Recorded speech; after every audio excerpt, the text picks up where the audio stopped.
नमस्कार दोस्तों, कैसे हैं आप सभी लोग। इंडियन पॉलिटी की जो हमारी एम लक्ष्मीकांत की बुक है उसका सेकंड चैप्टर है मेकिंग ऑफ द कॉन्स्टिट्यूशन। उसका एक वीडियो हमारा ऑलरेडी अपलोड हो चुका है जिसमें हम लोगों ने डिस्कस किया था उसके बारे में कि किस प्रकार से हमारी कॉन्स्टिट्यूएंट असेंबली का गठन होता है, फिर सीटें कैसे डिसाइड की जाती हैं। ओके, फिर उसकी फर्स्ट मीटिंग होती है, सेकंड मीटिंग, थर्ड मीटिंग, उनमें प्रेसिडेंट को फिक्स किया जाता है कि कौन उसका प्रेसिडेंट होगा। आफ्टर द 13 दिसंबर 1946 को पंडित जवाहरलाल नेहरू जी के द्वारा एक ऑब्जेक्टिव रेजोल्यूशन लाया जाता है। फिर उसके बारे में हमने डिस्कस किया था कि क्या होता है ऑब्जेक्टिव रेजोल्यूशन।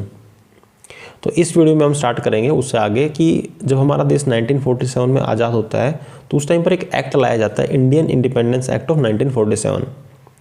वैसे मैं इस एक्ट के बारे में हिस्टोरिकल बैकग्राउंड में अच्छे से डिस्कस कर चुका हूँ, बट यहाँ पर भी उसके बारे में डिस्कस कर लेते हैं एक बार फिर से कि जो ये इंडियन इंडिपेंडेंस एक्ट 1947 लाया गया था इसके तहत क्या कुछ चेंजेस हुए थे। ओके, देखो स्टार्टिंग में मैंने बताया था ना कि जब हमारी कॉन्स्टिट्यूएंट असेंबली बनाई जाए, जो कॉन्स्टिट्यूएंट असेंबली का गठन हुआ था उस टाइम पर उसके अंदर कुछ सीटें डिसाइड कर दी जाती है कि कुछ सीटें जो हमारा ब्रिटिश इंडिया था उसको दे दी जाती है उसके, और कुछ प्रिंसली स्टेट्स के लिए फिक्स कर दी जाती है। तो जब जो हमारी कॉन्स्टिट्यूएंट असेंबली की मीटिंग स्टार्ट होती है तो ये प्रिंसली स्टेट था, इन्होंने जो कॉन्स्टिट्यूएंट असेंबली को ज्वाइन करने से मना कर दिया था, मतलब खुद को कॉन्स्टिट्यूएंट असेंबली से दूर रखा था। लेकिन अब हमारा देश आज़ाद हो गया 1947 के अंदर। तो आपको पता है 3 जून 1947 को माउंटबेटन योजना लाई जाती है, उसके तहत इंडिया को 2 पार्ट्स में डिवाइड कर दिया जाता है, इंडिया और पाकिस्तान के अंदर। दोनों के लिए सेपरेट कॉन्स्टिट्यूएंट असेंबली का गठन कर दिया जाता है, पाकिस्तान की अलग कॉन्स्टिट्यूएंट असेंबली और इंडिया की अलग कॉन्स्टिट्यूएंट असेंबली। तो जो प्रिंसली स्टेट थे इनके पास अब कोई ऑप्शंस तो आपको पता बचता नहीं है, क्यों, जब देश आज़ाद हो गया तो यार अब कितना दिन तक दूर रहेंगे उससे। एक टाइम ऐसा होगा जब उनको आना ही पड़ेगा, कॉन्स्टिट्यूएंट असेंबली को ज्वाइन करना पड़ेगा। तो उन्होंने डिसाइड किया चलो ठीक है अब धीरे धीरे करके कॉन्स्टिट्यूएंट असेंबली को ज्वाइन करते हैं। तो उस प्रकार से उन्होंने अब कॉन्स्टिट्यूएंट असेंबली को ज्वाइन करना स्टार्ट कर दिया। तो 28 अप्रैल 1947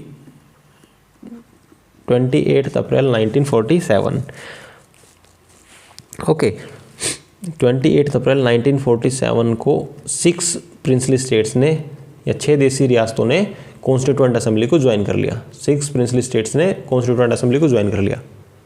ओके, उसके बाद जब माउंटबेटन प्लान लाया गया 3 जून 1947 को, 3 जून 1947 को, और इंडिया और पाकिस्तान 2 अलग अलग कंट्री बना दिए गए। तो उसके बाद जितने भी बचे हुए प्रिंसली स्टेट्स थे जो इंडिया के हिस्से में आते थे, जो हमारा आफ्टर पार्टीशन का जो इंडिया था हमारा, उसके हिस्से में जितने भी प्रिंसली स्टेट्स थे उनके जो सीटें थी उन सभी प्रिंसली स्टेट्स ने इंडिया को, जो हमारी कॉन्स्टिट्यूएंट असेंबली थी इंडिया की, उसको ज्वाइन कर लिया।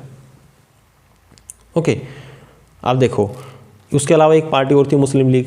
जब देश आज़ाद हुआ तो ऐसा नहीं कि मुस्लिम लीग के जितने कैंडिडेट्स थे वो सारे पाकिस्तान के अंदर ही चले गए भाई। आफ्टर पार्टीशन जो इंडिया का हिस्सा था उसके अंदर भी तो कुछ मुस्लिम लीग के कैंडिडेट्स थे ना, सदस्य थे।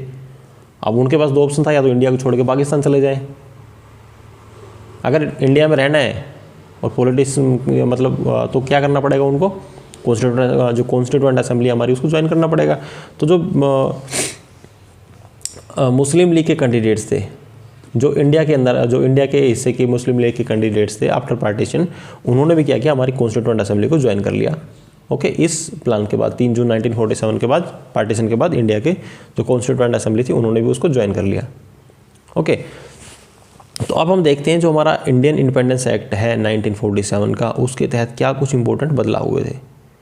ओके, तो जो पहला इंपॉर्टेंट बदलाव हुआ था उसके तहत क्या हुआ था कि इस एक्ट ने, जो 1947 का इंडियन इंडिपेंडेंस एक्ट 1947 जो था, इस एक्ट ने क्या किया था, जो हमारा इंडिया है या फिर जो हमारा असेंबली, जो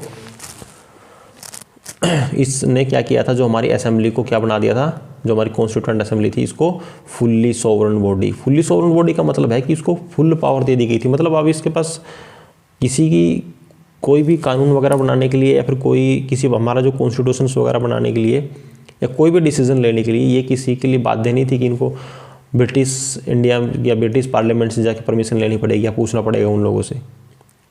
फुल्ली सोवरेन का मतलब है कि ये अपनी मर्जी से अपने डिसीजन ले सकते थे। ओके, अपनी स्वेच्छा से अपना खुद का संविधान बना सकते थे। फुल्ली सोवरन का मतलब है कि अपनी स्वेच्छा से, अपनी मर्जी से अपना संविधान बना सकते थे, तो इनको इस चीज़ की परमिशन मिल गई थी। किस एक्ट के तहत? इंडियन इंडिपेंडेंस एक्ट 1947 के तहत। उसके अलावा इनको एक पावर और दे दी जाती है।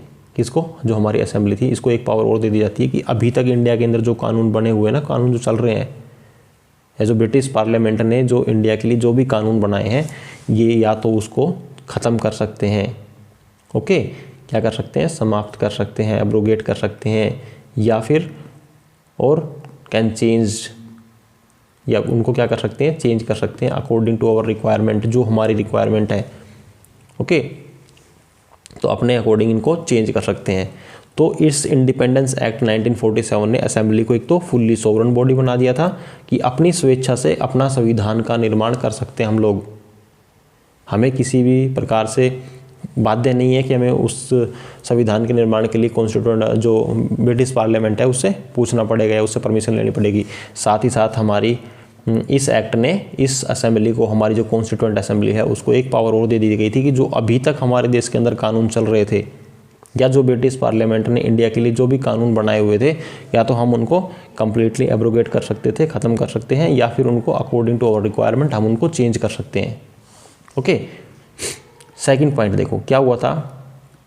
आपको पता है जब हमारा देश आज़ाद हुआ, तो देश आज़ाद होने के बाद हमारे पास एक कॉन्स्टिट्यूएंट असेंबली तो है जो हमारे देश के लिए कॉन्स्टिट्यूशन का निर्माण करेगी, बट हमारे पास पार्लियामेंट तो नहीं है ना। अब इंस्टेंट देश को चलाने के लिए तो पार्लियामेंट की ज़रूरत है जो देश के लिए कानून बनाएगी। अभी ये पावर तो दे दी इन्होंने इस इंडिपेंडेंस एक्ट 1947 के तहत कि हम उनके जो ब्रिटिश पार्लियामेंट के द्वारा बनाए गए कानून है उनको एब्रोगेट कर दें, ख़त्म कर दें, उनको समाप्त कर दें, ओके। बट हमारे पास खुद की पार्लियामेंट तो नहीं है, तो हम कानून बनाएगा कौन हमारे देश को चलाने के लिए? तो क्या हुआ कि इस जो हमारी कॉन्स्टिट्यूएंट असेंबली थी, इसको ही लेजिस्लेटिव असेंबली का काम भी सौंपा गया, ओके, कि कानून बनाने की शक्ति भी इसी को दे दी गई कि देश को ऑपरेट करने के लिए जो भी लेजिस्लेटिव वर्क होगा वो कौन करेगा? ये कॉन्स्टिट्यूएंट असेंबली ही करेगी। साथ ही साथ इसको कॉन्स्टिट्यूशन निर्माण का काम तो करना ही है, एक कॉन्स्टिट्यूशनल बॉडी तो है ही, एक कॉन्स्टिट्यूशनल बॉडी तो है ही, क्योंकि कॉन्स्टिट्यूशन के निर्माण के लिए तो स्पेशल इसको बनाया गया है, कॉन्स्टिट्यूशन के गठन के लिए तो बनाया गया है, तो इसलिए कॉन्स्टिट्यूशनल बॉडी तो है ये। साथ ही साथ ये लेजिस्लेटिव बॉडी का काम भी करेगी। लेजिस्लेटिव बॉडी का मतलब है कि जो एज ए पार्लियामेंट के रूप में काम करेगी हमारे देश के लिए। तो हमारे देश जो हमारा इंडिपेंडेंट भारत है, आज़ाद भारत है, उसकी फर्स्ट कॉन्स्टिट्यूएंट असेंबली कौन सी थी? सॉरी, फर्स्ट पार्लियामेंट कौन सी है? जो हमारी कॉन्स्टिट्यूएंट असेंबली थी ना, यही हमारी फर्स्ट पार्लियामेंट का काम किया इन्होंने हमारे देश के लिए। तो मतलब ये है कि जो हमारी कॉन्स्टिट्यूएंट असेंबली थी हमारे लिए दोनों काम करती थी, लेजिस्लेटिव बॉडी का काम भी करती थी और कॉन्स्टिट्यूशनल बॉडी का काम करती थी। तो कॉन्स्टिट्यूशनल बॉडी का मतलब है कि हमारे देश के लिए ये संविधान बनाने का काम भी करती है, और लेजिस्लेटिव बॉडी का मतलब है कि हमारे देश को ऑपरेट करने के लिए जो इंस्टेंट लॉज वगैरह की रिक्वायरमेंट है या कानून वगैरह बनाने की रिक्वायरमेंट है, उसका काम भी ये पूरा करती थी, ओके। तो इसलिए इसको हम क्या बोलते हैं? First parliament of independence India. जो हमारा आज़ाद भारत है उसकी ये फर्स्ट पार्लियामेंट है।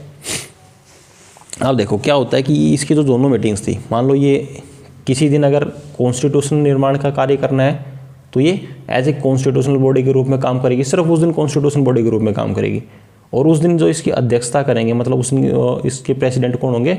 Doctor Rajendra Prasad, okay. उस दिन इसके प्रेसिडेंट कौन होंगे? डॉक्टर राजेंद्र प्रसाद। बट जिस दिन ये एज ए लेजिस्लेटिव बॉडी के रूप में काम करेगी, दोनों काम सेपरेट दिन करती थी, किसी एक दिन दोनों काम नहीं करती थी कि मान लो आज इसकी मीटिंग हो रही है, उस दिन ये लेजिस्लेटिव बॉडी का रूप में भी काम करेगी, मतलब कानून भी बनाएगी और कॉन्स्टिट्यूशन भी बनाएगी, नहीं, दोनों काम सेपरेट दिन होते थे। कॉन्स्टिट्यूशन जिस दिन निर्माण करती थी उस दिन लेजिस्लेटिव का कार्य नहीं होता था, बट जिस दिन लेजिस्लेटिव कार्य होता था उस दिन कॉन्स्टिट्यूशनल का काम नहीं करते थे। तो जिस दिन कॉन्स्टिट्यूशनल बॉडी के रूप में कार्य करती थी इसकी अध्यक्षता कौन करते थे? डॉक्टर राजेंद्र प्रसाद। बट जिस दिन एज ए लेजिस्लेटिव बॉडी के रूप में कार्य करती थी उस दिन इसकी अध्यक्षता करते थे जीवी मावलंकर, ओके। तो ये इसको कार्य सौंपे गए थे। उसके अलावा आप देखते हैं इसका थर्ड चेंजेस क्या आया था इसके तहत। तो तीसरा चेंज क्या हुआ था इंडियन इंडिपेंडेंस एक्ट 1947 के तहत। जब हमारा देश आज़ाद हुआ, इंडिया की अलग कॉन्स्टिट्यूएंट असेंबली बनी, पाकिस्तान की अलग कॉन्स्टिट्यूएंट असेंबली बनी, तो जाहिर सी बात है जब दो सेपरेट कॉन्स्टिट्यूएंट असेंबली बन गई तो उनके जो कैंडिडेट्स हैं, मान लेते पहले जो हमारी कॉन्स्टिट्यूएंट असेंबली बनाई गई थी 1947 में, वो पूरे कंप्लीट इंडिया को, उस टाइम पर कंप्लीट इंडिया का मतलब था इंडिया प्लस पाकिस्तान दोनों मिला करके, तो उसकी कंप्लीट कॉन्स्टिट्यूएंट असेंबली बनाई गई थी और उसके जो मेंबर्स की संख्या थी दैट इज़ 389। कितनी थी? 389। बट आफ्टर पार्टीशंस जो हमारा माउंटबेटन प्लान लाया गया था, उसके बाद आपको पता है, अभी बताया मैंने कि हमारी 2 सेपरेट कॉन्स्टिट्यूएंट असेंबली बना दी जाती है, इंडिया की अलग, पाकिस्तान की अलग।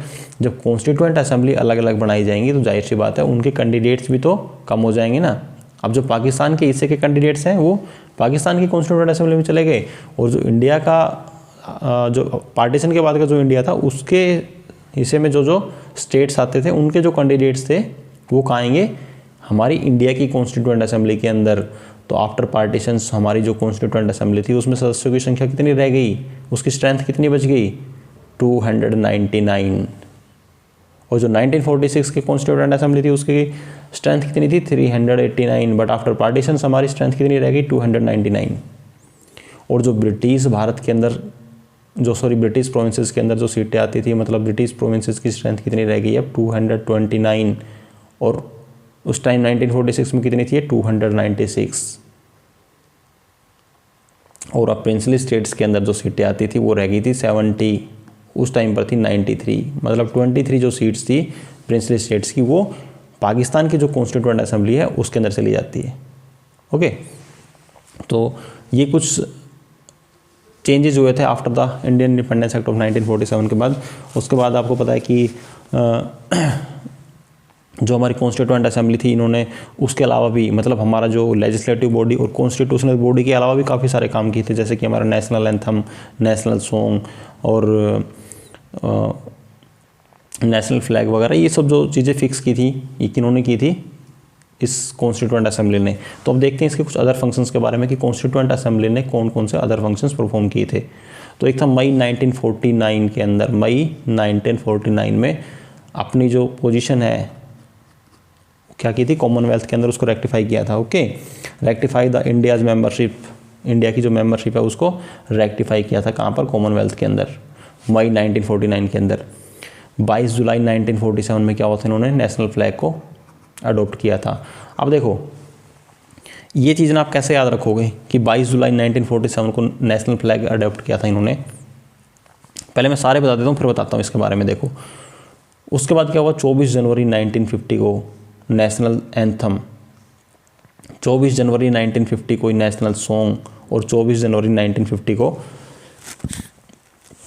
जो इंडिया का फर्स्ट प्रेसिडेंट था डॉक्टर राजेंद्र प्रसाद जी, उनको किन्होंने, फर्स्ट जो प्रेसिडेंट था उनको नियुक्त किया था इन्होंने इस कॉन्स्टिट्यूएंट असेंबली ने ही। ओके, तो आप इनको कैसे याद रख सकते हो इन सारी डेट को? इन तीनों के अंदर तो आप डेट चेक करो, देखो सेम है, 24 जनवरी 1950, 24 जनवरी 1950, 24 जनवरी 1950। मतलब नेशनल सॉन्ग, नेशनल एंथम और जो हमारा फर्स्ट प्रेसिडेंट था इंडिया का वो किस डेट को? 24 जनवरी 1950 को ही अडोप्ट की गई थी ये चीज़ें। लेकिन जो हमारा नेशनल फ्लैग है उसको 22 जुलाई 1947 को अडोप्ट किया गया था। इस चीज़ को आपने कैसे याद रखना है? क्योंकि आपको पता है कि हमारा देश 15 अगस्त 1947 को क्या हो जाता है? आज़ाद हो जाता है।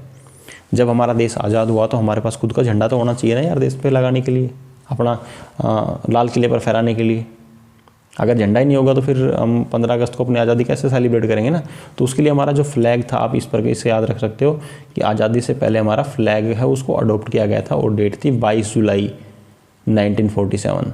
ओके, तो ये कुछ कार्य थे जो हमारी कॉन्स्टिट्यूएंट असेंबली ने किए थे। तो इन चीज़ों को आपको रटना पड़ेगा, इनको तो कोई स्टोरी के माध्यम से तो हम ऐसा चीज़ों को लर्न नहीं कर सकते, जो कुछ फैक्ट्स होते हैं उनको आपको रटना पड़ता है। उसके अलावा हमारा जो कॉन्स्टिट्यूएंट असेंबली थी, जो हमारा कॉन्स्टिट्यूशंस बनने में थे, काफ़ी लंबा टाइम लगा था, आपको पता है। उसके लिए टोटल 11 सेशंस हुए थे। कितने? 11 सेशन हुए थे। कितने टाइम के अंदर? 2 ईयर, 2 ईयर, 11 मंथ और 18 डेज़। मतलब हमारे कॉन्स्टिट्यूशंस को बनने में कितना टाइम लगा था? 2 साल 11 महीने और 18 दिन का टाइम लगा था कॉन्स्टिट्यूशन को बनने में। ये कुछ फैक्ट्स हैं।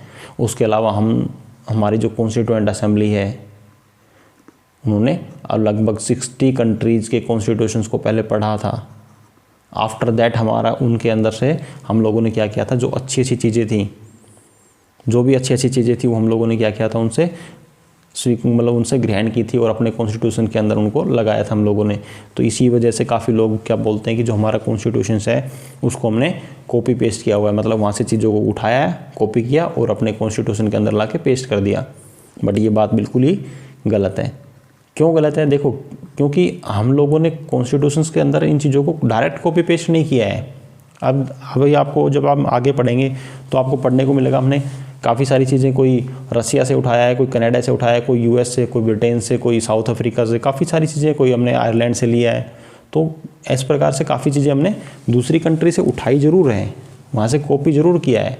बट कॉपी का मतलब ये नहीं कि हम लोगों ने वहाँ से एज इट इज़ जो मतलब सेम टू सेम वहाँ से हम लोगों ने कुछ नहीं उठाया है। ओके, हमने वहाँ से चीज़ों को देखा, समझा, फिर अकॉर्डिंग टू आवर रिक्वायरमेंट, जो हमारा देश की, जो हमारी कंट्री की रिक्वायरमेंट है, जो हमारी कंट्री के लिए चीज़ें फिट बैठती है, उसके अकॉर्डिंग हमने उसमें क्या किया, कुछ चेंजेस किए थे। आफ्टर द चेंजेस हमने उसको अडॉप्ट किया था। ऐसा नहीं है हम लोगों ने डायरेक्ट कॉपी पेस्ट नहीं किया। अगर आपसे कोई बोलता है, जब आपको पढ़ाता है चीज़ें, तब बोलता है कि हम लोगों ने इन चीज़ों को डायरेक्ट कॉपी पेस्ट किया था, तो नहीं, डायरेक्ट कॉपी पेस्ट नहीं किया है। ये बात ठीक है कि हम लोगों ने लगभग 60 कंट्रीज़ का कॉन्स्टिट्यूशन पढ़ा, पहले उस चीज़ को देखा, समझा, वहाँ से जो चीज़ें अच्छी लगी। ऐसा नहीं है कि हम लोगों ने कनाडा का कॉन्स्टिट्यूशन उठाया, एज इट इज़ ला के अपने कॉन्स्टिट्यूशन में चिपका दिया, नहीं। उस कॉन्स्टिट्यूशन से जो सिर्फ हमारे काम की चीज़ थी, जो हमारी कंट्री के लिए सूटेबल थी, ओके, वो चीज़ हमने वहाँ से उठाई और अपने कॉन्स्टिट्यूशन में उसको यूज़ किया और उसमें कुछ चेंज करके, ठीक है ना। ये चीज़ ज़रूर आपने ध्यान रखनी है। तो कभी भी हम कोई बोले आपने कॉपी पेस्ट किया हुआ है हमारा कॉन्स्टिट्यूशन, तो ऐसा कुछ नहीं है। दूसरा एक चीज़ और ऑब्जेक्शंस होती है, जब हम आगे पढ़ेंगे तब आपको देखने को मिलेगा कि हमारा कॉन्स्टिट्यूशन को बनने में 2 साल 11 महीने 18 दिन, एक काफ़ी लंबा टाइम पीरियड लगा है। तो कुछ लोग बोलते हैं कि ये टाइम वेस्टिंग था, मतलब इतना लंबा टाइम लिया, और जहाँ जो यूएसए वगैरह का जो कॉन्स्टिट्यूशन उसको बनने में लगभग 5-6 महीने का, 4-5 महीने का लगभग टाइम लगा था। तो देखो, उन कंट्री में, हमारी कंट्री में दिन रात का फ़र्क है। हमारे देश के अंदर आपको पता है कितनी सारी भाषाएं बोली जाती है, कितने मतलब डिफरेंट लैंग्वेजेस है, डिफरेंट हमारा खान पान, व्यवहार, सब चीज़ें अलग अलग हैं। हम नॉर्थ इंडिया से साउथ इंडिया की तरफ जाते हैं तो बहुत चीज़ें बदलती चली जाती है। ओके, तो इस प्रकार से हमारे देश के अंदर डिफरेंट कल्चर के अंदर यहाँ अलग अलग हम फेस्टिवल अलग सेलिब्रेट करते हैं, बहुत सी चीज़ें हमारी अलग अलग है। तो हमारे जितने बड़े देश के लिए चीज़ों को मैनेज करना इस प्रकार से, उसके लिए देखो टाइम कंज्यूमिंग तो था ही, उसके लिए टाइम तो लगना था, जाहिर सी बात है। इसलिए हम इसको ये नहीं बोल सकते कि जो हमारी कॉन्स्टिट्यूएंट असेंबली थी उन्होंने ज़्यादा लंबा टाइम लिया या फिर ये टाइम वेस्टिंग था। तो हम किसी दूसरे कंट्री से इसको कंपेयर करके इसको ये नहीं बोल सकते कि हमारे टाइम कंज्यूमिंग था या फिर इसको बनाने में हम लोगों को ज़्यादा टाइम लगा है। ओके, तीसरा जो हमारा कॉन्स्टिट्यूशन था, इसके निर्माण में टोटल 64 लाख का एक्सपेंडिचर हुआ था। तो काफ़ी ज़्यादा खर्चीला था, काफ़ी खर्चा लगा इसके लिए। तो ये कुछ बातें थी हमारी, कुछ अदर परफॉर्म फैक्ट्स थे जो कॉन्स्टिट्यूएंट असेंबली के बारे में। अब हम बात करेंगे कुछ कमेटीज़ के बारे में, कौन कौन सी कमेटीज़ का गठन किया गया था। देखो, कमेटीज़ क्या हैं। अब जो कॉन्स्टिट्यूएंट असेंबली जो हमारी बनाई गई है ना, तो इस कॉन्स्टिट्यूएंट असेंबली में से काफ़ी सारी कमेटीज़ का गठन कर दिया जाता है। कमेटीज़ का गठन किस लिए, आप मान लेते हैं जैसे कि किसी पर्टिकुलर टॉपिक, जैसे हमारा फंडामेंटल राइट्स है, तो फंडामेंटल राइट्स पे वर्क करने के लिए एक अलग कमेटी का गठन कर दिया जाता है। डीपीएसपी है, directive principle of state policy, उन पर काम करने के लिए एक अलग कॉन्स्टिट्यूएंट असेंबली का गठन कर दिया गया, सॉरी एक अलग कमेटी का गठन कर दिया जाएगा, जो क्या करेगी, उनके ऊपर कार्य करेगी। आफ्टर दैट एक ड्राफ्ट कमेटी का गठन किया जाता है, जो क्या करती है, उसको इन सभी कमेटी से रिपोर्ट लेती है और आफ्टर दैट उसको वर्किंग करती है और फिर उसके बाद फाइनल डिसीजन लिया जाता है। तो इन छोटे छोटे टास्क को परफॉर्म करने के लिए क्या किया था कि काफ़ी सारी कमेटीज़ का गठन कर दिया जाता है। जैसे सेंटर स्टेट रिलेशंस के लिए अलग कमेटी का गठन कर दिया जाता है। तो अब डिस्कस करेंगे कि किस किस काम के लिए कौन कौन सी कमेटी का गठन किया गया था। कुछ इसमें बड़ी कमेटियाँ भी हैं, कुछ छोटी कमेटीज़ भी हैं। जो बड़ी कमेटियाँ हैं उनको हम लोगों ने याद रखना है, उनके नाम्स भी याद रखने हैं, उनके मेंबर्स का नाम भी याद रखना है कि उस कमेटी के अंदर कौन कौन मेंबर्स थे, उनका हेड कौन था। उसके अलावा जो छोटी कमेटीज है, अगर आपसे लर्न हो पाती है, आप लर्न कर सकते हो नाम उनको, तो अच्छी बात है। नहीं हो पाता तो कोई इतना ज़्यादा कंपलसरी नहीं, ज़रूरी नहीं है। तो हम स्टार्ट करेंगे committees of the constituent assembly के बारे में। तो अभी मैंने आपको बताया कि हम लोगों ने जो कॉन्स्टिट्यूशन मेकिंग के लिए डिफरेंट टास्क थे, उनको कंप्लीट करने के लिए क्या किया था, डिफरेंट कमेटीज़ का गठन किया था। उसमें से कुछ मेजर कमेटीज़ थी, तो उसमें टोटल 8 मेजर कमेटीज़ थी। कितनी थी, 8 मेजर कमेटीज़ थी और माइनर कमेटीज़ काफ़ी सारी थी। तो इन मेजर कमेटीज़ के आपको नाम याद रखने हैं, साथ ही साथ इनके चेयरमैन का नाम भी आपको याद रखना है। ओके, तो पहली कमेटी जो है आप नोट कर लो इन चीज़ों को। पहली है यूनियन पावर कमेटी, बाकी आपकी बुक के अंदर दिया हुआ एज इट इज़ आपको इनको लर्न करना है। ओके, अगर आपके पास इंडियन पॉलिटी की लक्ष्मीकांत की बुक है तो एज इट इज़ नाम दिए हुए उनके अंदर। यूनियन पावर कमेटी, इनके थे जवाहरलाल नेहरू जी। चेयरमैन कौन थे इनके? Jawaharlal Nehru ji. Union constitution committee, इनके भी जवाहरलाल नेहरू जी। तीसरी है provincial constitutional committee, Sardar Patel. Draft committee BR Ambedkar, most important committee. अगर पूछे टोटल 8 मेजर कमेटीज में से सबसे इंपॉर्टेंट कमेटी कौन सी है तो है ड्राफ्ट कमेटी। चेयरमैन कौन है? Doctor BR Ambedkar ji, Bhimrao Ambedkar ji. Okay, इसके बारे में अलग से पढ़ेंगे, इनके मेंबर्स के नाम भी हमें लर्न करने हैं। तो 4 हो गई। 5th नंबर है हमारी advisory committee of fundamental rights, minority and tribals and excluded areas, इनके हैं सरदार पटेल जी। इसके अंदर भी जो हमारी 5th कमेटी है, इसके अंदर अलग से कुछ सब कमेटीज़ दी हुई है। पहली है fundamental right subcommittee, JB Kripalani. Minority subcommittee, SC Mukherjee. North East Frontier tribal area, okay, उसके साथ excluded and partially excluded area, AV Thakkar. North West Frontier tribal area subcommittee. तो ये 5th नंबर जो committee हमारी, उसके अंदर कुछ सब कमेटीज़ दे रखी हैं। 6th नंबर कमेटी है rules of procedure committee, doctor Rajendra Prasad. State committee, states committee या फिर committee for negotiating with states, Jawaharlal Nehru. And 8th number है स्टेयरिंग कमेटी, इसके भी हैं डॉक्टर राजेंद्र प्रसाद। ओके, तो ये 8 कमेटीज़ हैं। इनके चेयरमैन देखो कैसे लर्न करने, थोड़ा सा मैं आइडिया दे देता हूँ आप लोगों को। जैसे यूनियन कमेटी है, union power committee, union constitutional committee. तो जब ये यूनियन वर्ड आगे लग रहा है ना, तो यूनियन का मतलब इससे आपने याद रखना है कि जैसे यूनियन मतलब हमारे जो फर्स्ट प्रेसिडेंट प्राइम मिनिस्टर कौन है, पंडित जवाहरलाल नेहरू जी बनने वाले हैं अभी, तो वो ही इस यूनियन, जिसके आगे यूनियन मिलेगा उनके प्रेसिडेंट कौन है? पंडित जवाहरलाल नेहरू जी।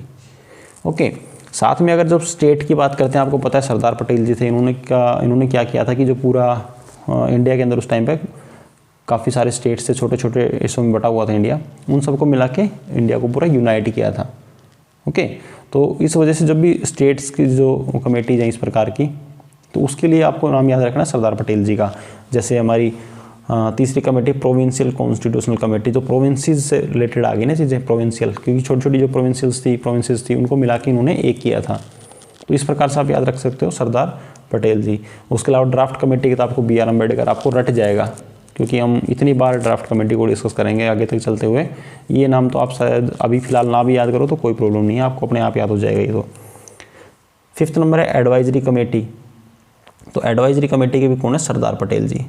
ओके, तो 2 कमेटी कौन है? सरदार पटेल है। अभी तक आए हैं प्रोविंशियल और एडवाइजरी के। उसके अलावा डॉक्टर राजेंद्र प्रसाद जी की हैं रूल्स कमेटी और स्टेयरिंग कमेटी, क्योंकि ये जो प्रेसिडेंट है हमारे, तो प्रेसिडेंट के पास हमारा जो स्टीयरिंग कंट्रोल है पूरा इन्हीं के हाथ में है। ओके, दूसरा रूल्स वगैरह रूल्स प्रोसीजर वगैरह जो हो गए, उससे रिलेटेड जो भी कमेटी है वो भी किसके हाथ में है? वो किन के पास है? उनके जो चेयरमैन कौन है? डॉक्टर राजेंद्र प्रसाद। ओके, तो इस प्रकार से याद रख सकते हो रूल्स का और स्टीयरिंग कमेटी किसके पास है? डॉक्टर राजेंद्र प्रसाद जी हैं उनके चेयरमैन। साथ में जो 7th नंबर है स्टेट्स कमेटी या फिर नेगोशिएटिंग विद स्टेट्स। तो स्टेट के नाम से सिर्फ एक ही 7 नंबर आप याद रखना, इसमें स्टेट वर्ड आ रहा है, कभी आप स्टेट समझ के सरदार पटेल आप इसके लिए कम कर लो। इनकी इस कमेटी के चेयरमैन है जवाहरलाल नेहरू जी। तो जवाहरलाल नेहरू जी के पास 3 होगी, 2 तो यूनियन जिनके आगे यूनियन वर्ड लगा हुआ है, यूनियन पावर और यूनियन कॉन्स्टिट्यूशन। देखो मैंने थोड़ा सा आइडिया दिया, इस प्रकार से चीज़ें आपको थोड़ी सी चीज़ों को हम लर्न कर सकते हैं आसानी से ना। तो यूनियन पावर कमेटी और यूनियन कॉन्स्टिट्यूशन कमेटी दोनों पंडित जवाहरलाल नेहरू जी हैं। साथ ही साथ दो स्टेट्स नेगोशिएटिंग कमेटी है हमारी, स्टेट्स कमेटी या फिर committees for negotiating with states, इनके भी पंडित जवाहरलाल नेहरू जी हैं। ओके, साथ में जो rules of procedure and steering committee इनके डॉक्टर राजेंद्र प्रसाद हैं। 3 वो हो गई, 2 ये 5 और 1 के BR अम्बेडकर है, तो 2 के बचे सरदार पटेल जी। तो सरदार पटेल जी एक तो है प्रोविंशियल कॉन्स्टिट्यूशन कमेटी के, और एक 5th नंबर है advisory committee on fundamental rights, minorities and tribal areas, excluded area, इनके भी सरदार पटेल जी हैं। ओके, तो 3 के जवाहरलाल नेहरू जी हैं, 2 के राजेंद्र प्रसाद, 2 के सरदार पटेल और 1 का BR Ambedkar. BR Ambedkar draft committee के काफ़ी इंपॉर्टेंट कमेटी है, आपको नाम इसका लर्न हो जाएगा, इसकी गारंटी मैं दे रहा हूँ आपको। ओके, इसके अलावा कुछ माइनर कमेटीज भी, छोटी छोटी कमेटीज हैं, उनके नाम अगर आप लर्न करना चाहो तो आपकी बुक में दिए हुए हैं काफ़ी सारे। बुक में आपकी में 13 दी हुई है, आई थिंक ये तो काफ़ी ज़्यादा है, इससे भी काफ़ी ज़्यादा है, बाकी आपका मन करता है लर्न कर सकते हो आप। ओके, तो इस बुक में 13 दी हुई है, आप लर्न करना चाहो तो बुक्स में देख के लर्न कर सकते हो। मेरा अकॉर्डिंग आपको मेजर कमेटीज मैंने आपसे डिस्कस किए हैं, मेरे अकॉर्डिंग आपको इनको लर्न करना ज़्यादा इंपॉर्टेंट है, पहले आप इन पे फोकस करो। ओके, अब बात करते हैं ड्राफ्ट कमेटी के बारे में। देखो ड्राफ्ट कमेटी, अभी तक हम लोगों ने जितने भी कमेटी पढ़ी मैंने बताया उनमें सबसे इंपॉर्टेंट कौन सी है? Draft committee. क्यों है इंपॉर्टेंट ये? क्योंकि देखो एक तो इस जो कमेटी थी, इस कमेटी का जो ड्राफ्ट कमेटी है इसका गठन 29 अगस्त 1947 को किया गया था। किस डेट को? 29 अगस्त 1947 को इस ड्राफ्ट कमेटी का गठन किया गया था। और ये इम्पोर्टेंट इसलिए है क्योंकि जो हमारा कॉन्स्टिट्यूशन अभी हम जो कॉन्स्टिट्यूशन का निर्माण कर रही है हमारी कॉन्स्टिट्यूएंट असेंबली, यही जो कमेटियाँ जो मेजर और माइनर कमेटीज कॉन्स्टिट्यूशन का निर्माण कर रही है, इनका फाइनल ड्राफ्ट तैयार करना, फाइनल प्रारूप तैयार करना, उसकी रिस्पॉन्सिबिलिटी किसके पास थी? ड्राफ्ट कमेटी के पास थी। तो इसलिए ये मोस्ट इंपॉर्टेंट कमेटी हमारे लिए, क्योंकि जो हमारा कॉन्स्टिट्यूशन है उसका फाइनल ड्राफ्ट किन्होंने तैयार किया था? इस ड्राफ्ट कमेटी ने तैयार किया था। ओके, और जिसे नए जो हमारा न्यू कॉन्स्टिट्यूशन था उसका प्रारूप तैयार करने की, मतलब उसका ड्राफ्ट तैयार करने की रिस्पॉन्सिबिलिटी दी गई थी किसको? ड्राफ्ट कमेटी को। इसका गठन कब किया गया था? 29 अगस्त 1947 को। तो इसके अंदर टोटल 7 मेंबर्स हैं। कितने हैं इसके मेंबर्स की संख्या कितनी है? 7 मेंबर्स है इसके अंदर, और इंक्लूडिंग B.R. अम्बेडकर, भीमराव अम्बेडकर जी को लगा के टोटल इसके अंदर कितने हैं? 7 मेंबर्स हैं। तो इनके नाम मैं बता रहा हूँ आपको। भीमराव अम्बेडकर जो क्या इसके चेयरमैन है ड्राफ्ट कमेटी के, उसके अलावा N. गोपालना स्वामी अय्यर, थर्ड है अल्लादी कृष्णा स्वामी अय्यर, फोर्थ है डॉक्टर K.M. मुंशी, फिफ्थ है मोहम्मद सादुल्ला, सिक्स्थ N. माधव राव। ये स्टार्टिंग में जब इस कमेटी का गठन किया गया था तब उस टाइम पर नहीं थे N. माधव राव, लेकिन ये आए थे B.L. मित्तर की जगह पर, जिन्होंने अपनी तबीयत मतलब उनकी कुछ हेल्थ कंडीशंस वगैरह ठीक नहीं थी B.L. मित्तर की, इसलिए उन्होंने अपनी पोस्ट से रिजाइन कर दिया था। इस वजह से मतलब उनके प्लेस पर इनको, या उनके प्लेस पर ये आए थे कौन? N. माधव राव। किसके प्लेस पर? B.L. मित्तर के प्लेस पर। उनकी तबीयत खराब होने की वजह से उन्होंने रिजाइन कर दिया था। और 7वां नंबर है T.T. कृष्णामाचारी। ये भी जब स्टार्टिंग में इस कमेटी का गठन किया गया था उस टाइम पर नहीं थे, इन्होंने रिप्लेस किया था किसको? D.P. खेतान को, जिनकी 1948 के अंदर डेथ हो जाती है। किसकी? D.P. खेतान की 1948 में डेथ हो जाती है। उनके प्लेस पे कौन आए थे? T.T. कृष्णामाचारी। तो ये 7 नाम है इनके। ये आई थिंक आपको ये इस कमेटी के 7 मेंबर्स के नाम भी पता होना चाहिए, और इसके चेयरमैन कौन है इनमें से? भीमराव अम्बेडकर। और 7 जो मेंबर्स है ये इंक्लूडिंग भीमराव अम्बेडकर जी को शामिल करके 7 लोग हैं इसके अंदर। तो इस ड्राफ्ट कमेटी ने जो भी माइनर कमेटीज़ थी उनके प्रपोजल को ध्यान में रखते हुए क्या किया? अपना जो फाइनल ड्राफ्ट तैयार किया एक, और उसको फरवरी 1948 के अंदर, डेट लिख देता हूँ मैं यहाँ पर, किस डेट में? फरवरी 1948, Feb 1948 को उसको पेश किया। ओके, आफ्टर दैट उसके बाद जो इंडिया की पॉपुलेशन थी, भारत की जो जनता थी, उनको 8 मंथ्स का टाइम दिया कि इसके ऊपर आप डिबेट कर सकते हो, डिस्कशन कर सकते हो, कोई चीज़ चेंजमेंट हो।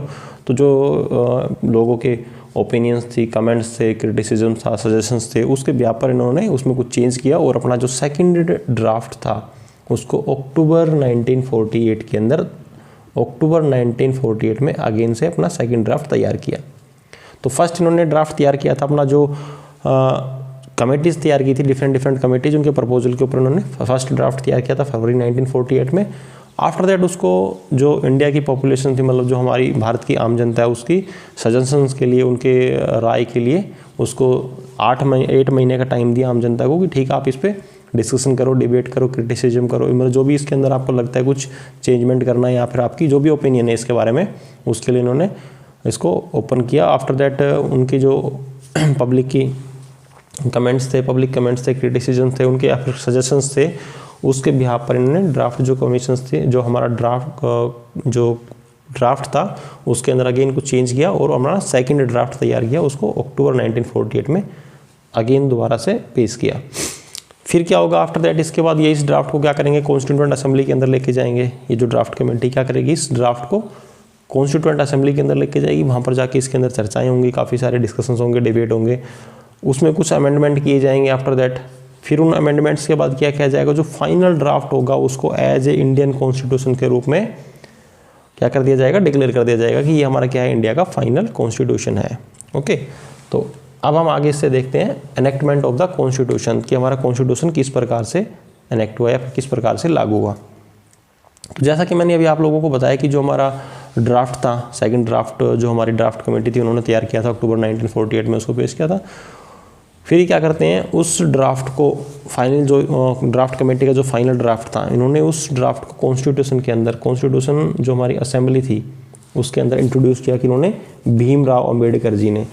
तो भीमराव अंबेडकर जी ने जो ड्राफ्ट कमेटी थी उसका जो फाइनल ड्राफ्ट था उसको कॉन्स्टिट्यूएंट असेंबली के अंदर क्या किया, इंट्रोड्यूस किया। किस डेट को, 4 नवंबर 1948 को। आफ्टर दैट इसके ऊपर क्या होता है, 5 दिन के लिए चर्चाएं होती है। 9 नवंबर 1948 तक उस ड्राफ्ट के ऊपर चर्चाएं होती है। फर्स्ट टाइम इस ड्राफ्ट को कॉन्स्टिट्यूएंट असेंबली के सामने पढ़ा गया था।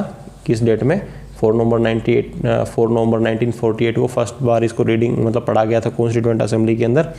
और इस पर लगभग 5 दिनों तक चर्चाएं चलती रहती है। जैसे मैंने भी आपको बताया ना कि जो ड्राफ्ट कमेटी है उसका काम था ड्राफ्ट तैयार करना। उन्होंने ड्राफ्ट अपना तैयार कर दिया। अब वो ड्राफ्ट को लेके आए कॉन्स्टिट्यूएंट असेंबली के सामने। अब पूरी कॉन्स्टिट्यूएंट असेंबली उसके ऊपर क्या करेगी, डिबेट करेगी, डिस्कशन करेंगे। उसमें कुछ सभी लोग जो भी मेंबर्स हैं वो कॉन्स्टिट्यूएंट असेंबली के सब अपने अपनी राय देंगे, अपने अपने डिबेट्स होंगे कि इस पर कुछ अमेंडमेंट की ज़रूरत है, रिक्वायरमेंट है तो कुछ में अमेंडमेंट किया जाए। ओके, आफ्टर दैट जो फाइनल ड्राफ्ट तैयार होगा उसको हम एज ए कॉन्स्टिट्यूशन के रूप में, इंडिया का जो कॉन्स्टिट्यूशन है उसके रूप में उसको हम अपना लेंगे। तो फर्स्ट टाइम ड्राफ्ट को पेश किया गया था, मैंने बताया 4 नवंबर 1948 को, और 5 दिन इस पर डिस्कशन चलता है। उसके बाद दोबारा से सेकंड रीडिंग इसकी स्टार्ट होती है कि 15 नवंबर 1948 को। किस डेट को, 15 नवंबर 1948 को। और इस बार इसको क्लोज बाय क्लोज, एक एक क्लोज करके इसका पढ़ा जाता है। कॉन्स्टिट्यूएंट असेंबली के अंदर एक एक क्लोज के ऊपर इस पर डिबेट होती है, डिस्कशंस होते हैं। और ये 15 नवंबर 1948 में स्टार्ट होता है और चलता कब तक, 17 अक्टूबर 1949 है यहाँ पर ये। ओके, 17 अक्टूबर 1949 तक चलता है ये। तो देखो इतना लंबा टाइम चलता है, मतलब जो सेकंड जब रीडिंग स्टार्ट होती है तो इसको काफ़ी लंबे टाइम तक इसको डिबेट किए जाते हैं, डिस्कशन किए जाते हैं। इस टाइम पर जो मेंबर्स थे कॉन्स्टिट्यूएंट असेंबली के, उनके द्वारा लगभग 7653 अमेंडमेंट्स की रिकमेंडेशंस दी जाती है कि इतने अमेंडमेंट्स की इसमें रिक्वायरमेंट है। बट कुछ ज़्यादा हो गए थे तो उसमें से लगभग आप मान के चलो 273 थे जिनको कॉन्स्टिट्यूएंट असेंबली में डिस्कस किया गया था। क्योंकि ज़रूरी नहीं है कि जितने रिकमेंडेशंस दी जाती है सभी के ऊपर डिस्कशन करना है, वो ठीक है, रिकमेंडेशन उन्होंने मांगी थी, उनको जो लगा ज़रूरी थी उन्होंने उसके ऊपर डिस्कशन किया। तो 7000 में से लगभग आप मान के चलो 2473 के ऊपर अगेन डिस्कशन किया गया था कॉन्स्टिट्यूएंट असेंबली के अंदर। उसके बाद क्या होता है, इसकी तो थर्ड रीडिंग स्टार्ट होती है। थर्ड रीडिंग इसकी स्टार्ट होती है 14 नवंबर 1949 को। और इस बार भीमराव अम्बेडकर जी ने क्या किया था, मोशन मूव किया था, मूव्ड ए मोशन। क्या कहा था इसके अंदर, that the constitution as settled by the assembly be passed. क्या मोशन था वो, 14 नवंबर 1948 को जब थर्ड रीडिंग स्टार्ट हुई तो भीमराव अम्बेडकर जी ने, या Bhimrao Ambedkar moved a motion, the constitution as settled by the assembly be passed. Okay, और इसके बाद क्या होता है, after the motion of the draft constitution was declared as passed on the November 26, 1949। और जो ये मोशंस था, इसको ड्राफ्ट मोशन था, इसको मतलब डिक्लेयर कर दिया जाता है। इसके बाद आप ये मान के चलो जो ये फाइनल ड्राफ्ट था ना, इस मोशन के बाद जो ड्राफ्ट था इसको पास डिक्लेयर कर दिया जाता है। किस डेट को, 26 नवंबर 1949 को।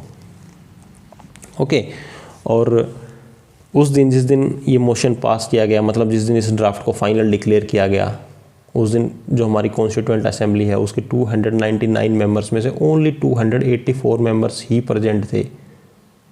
ओके, 200 कह सकते हो कि टोटल कंप्लीट मेंबर्स उस दिन प्रेजेंट नहीं थे, उसमें से 284 मेंबर्स प्रेजेंट थे हमारी कॉन्स्टिट्यूएंट असेंबली के अंदर। और इन्होंने ही उस कॉन्स्टिट्यूशन, मतलब जो फाइनल कॉन्स्टिट्यूशन था, जो हमारा फाइनल कॉन्स्टिट्यूशन था, उस पर क्या किए थे, हस्ताक्षर किए थे, अपने सिग्नेचर किए थे। Okay, 284 were actually present on that day and signed the constitution. इन्होंने क्या किया था, कॉन्स्टिट्यूशन को साइन किया था। कितने मेंबर्स ने, 284 मेंबर्स ने। और जब हमारा कॉन्स्टिट्यूशन 26 नवंबर 1949 को जो हमारा कॉन्स्टिट्यूशन अडोप्ट किया गया था, उसके अंदर 395 आर्टिकल्स थे और 8 शेड्यूल्स थे। कितने आर्टिकल्स थे? 395 आर्टिकल्स थे और 8 शेड्यूल्स थे। और एक इम्पोर्टेंट बात, जो ज़रूरी बात क्या है कि जो हमारा प्रीएम्बल था, जो हमारा प्रीएम्बल है, क्या चीज़, जो हमारा प्रीएम्बल है, इसको पूरा कॉन्स्टिट्यूशन अडोप्ट करने के बाद सबसे लास्ट में प्रीएम्बल को अडोप्ट किया गया था। क्या किया गया था? The preamble was enacted after the entire constitution was already enacted. प्रस्तावना को पूरे संविधान को लागू करने के बाद लागू किया गया था। ये आई थिंक मैंने क्वेश्चन पढ़ा हुआ था, यूपीएससी का कोई क्वेश्चन था, उसके अंदर पूछा हुआ था कि प्रस्तावना को कॉन्स्टिट्यूशन से पहले लागू किया गया था या कॉन्स्टिट्यूशन के, जैसे ऑप्शन नहीं होते हैं, आपको पता है कि यूपीएससी के अंदर जो क्वेश्चन पूछे जाते हैं उनमें स्टेटमेंट दे रखे होते हैं, सिर्फ स्टेटमेंट बेस्ड क्वेश्चन था। उसमें स्टेटमेंट था कि प्रीएम्बल को कॉन्स्टिट्यूशन से पहले लागू किया गया था, बट वो स्टेटमेंट क्या था? रॉन्ग था, बिकॉज जो प्रीएम्बल था उसको पूरा कॉन्स्टिट्यूशन लागू करने के बाद लागू किया गया था।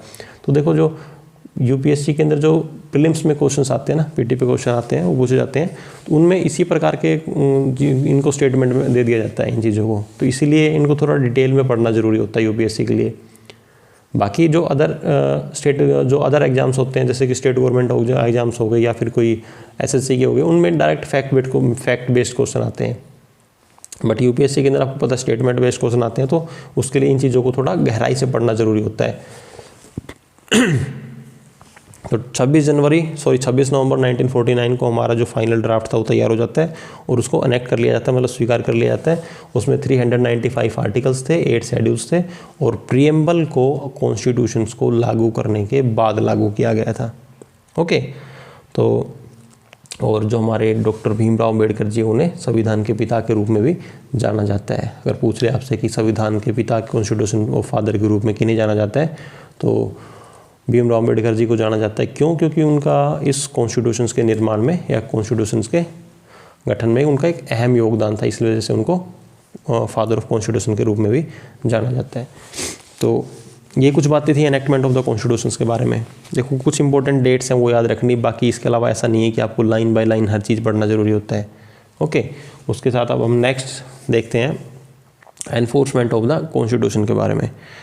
आई थिंक इस वीडियो को हमें यहीं क्लोज करना चाहिए क्योंकि थोड़ा वीडियो बड़ा हो गया है। तो जो बचा हुआ पार्ट है इसका एनफोर्समेंट ऑफ द कॉन्स्टिट्यूशन और साथ में इसके क्रिटिसिज्म ऑफ द कॉन्स्टिट्यूशन है, उसको हम नेक्स्ट वीडियो में डिस्कस करेंगे।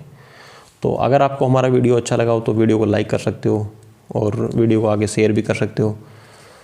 ठीक है फ्रेंड्स, मिलते हैं नेक्स्ट वीडियो में, तब तक के लिए बाय बाय, टेक केयर।